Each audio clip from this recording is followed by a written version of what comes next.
Hurricane Elsa, or at least what's left of it, is approaching the island rapidly.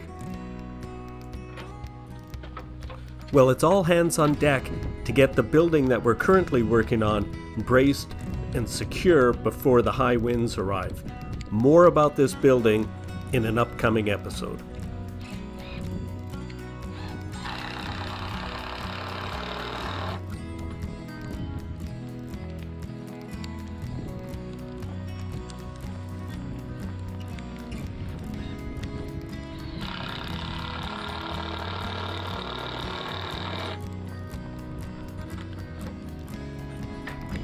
We're expecting 3 to 4 inches of rain and very high winds, but it'll only be for about 6 hours. It's a very, very intense and fast-moving storm.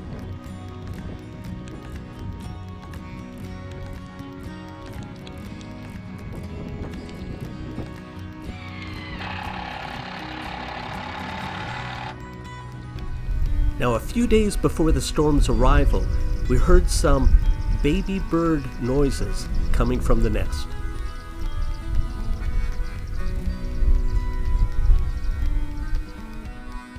And then just a few days later, the hatch out occurred, and we counted at least 7 birds flying around the nest.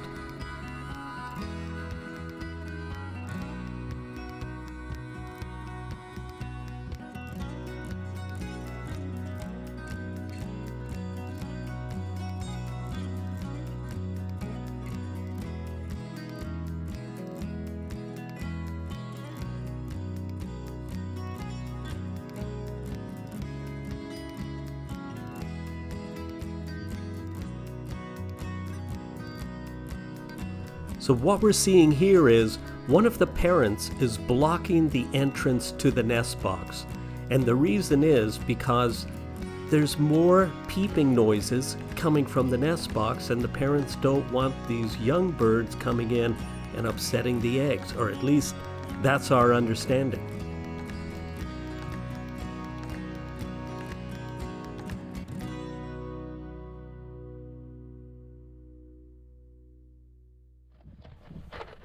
High winds and hurricanes are nothing new here in Prince Edward Island. We are, after all, just a little sandbar in the North Atlantic. So when I build structures, for example, the henhouse, I have to build those with these high winds in mind. And you have to take precautions so that the buildings can withstand those winds if need be.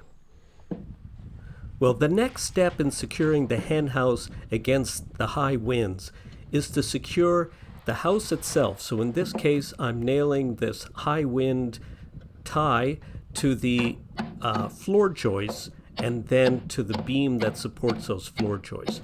In order for this to work correctly, you have to use heavy gauged, hot dipped galvanized nails.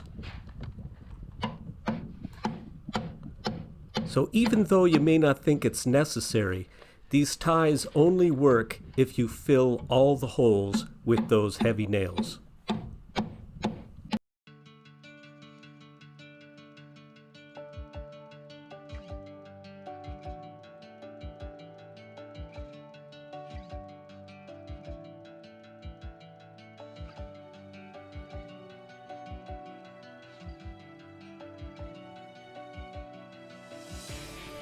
Well, Mr. Speckles makes a great construction foreman, and he's here reminding me that I have to get at least 1 tie on every second joist, and the first one and the last one have to be secured on each side.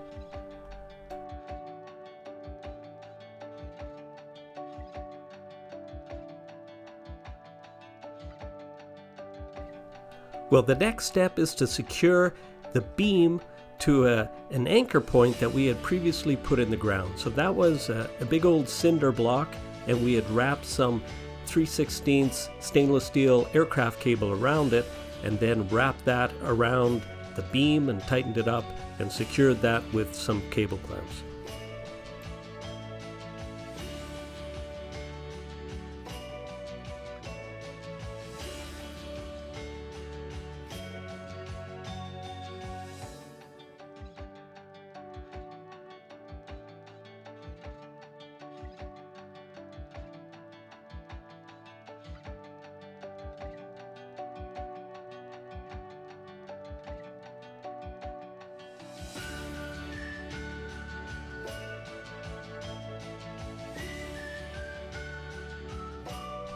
Well, that's it, the finished product.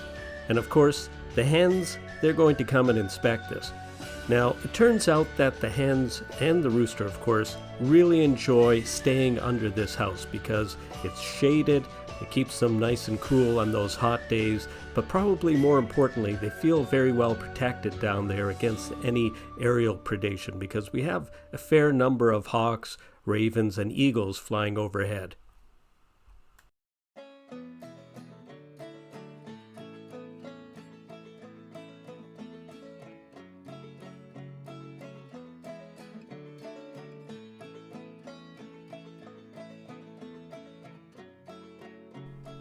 Well, some of you have been inquiring, what kind of fencing do we use? How do we keep the chickens inside the chicken yard? And how do we keep them or protect them against predation?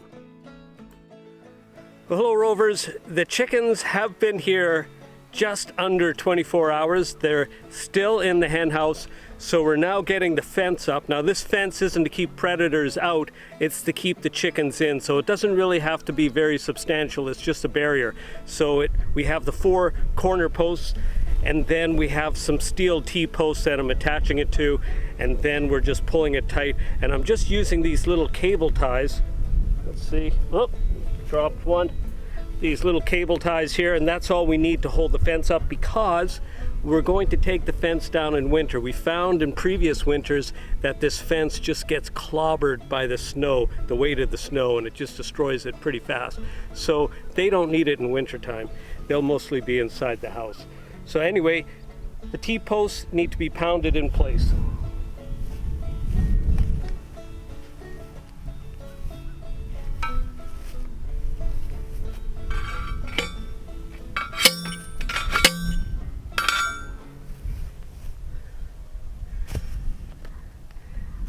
They don't need to go down very deep to be effective.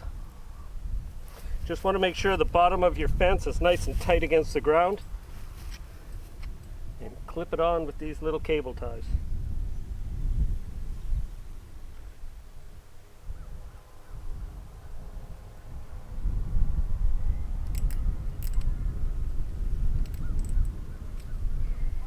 It's just that easy because the fence, like I said, is just to keep the chickens in. It's not to keep predators out. The hen house is what's keeping the predators out because they go in there at night. That's when the predators come after the chickens. Anyway, that's it. Time to crack on. Just put this cable tie in here. And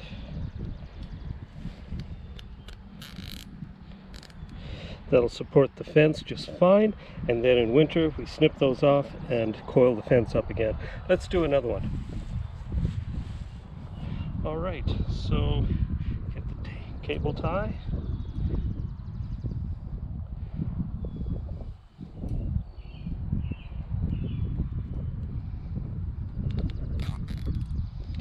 And I've already put cable ties down on the bottom. So that's all you need to do. One at the top, one at the bottom, and she's done. This fence is going to keep the chickens in. So join us next week as we start construction on our mini barn, which we're calling Rover's Depot. And as always, thanks for watching. Now, the best way to help Rovers rest is by sharing our content on your social media.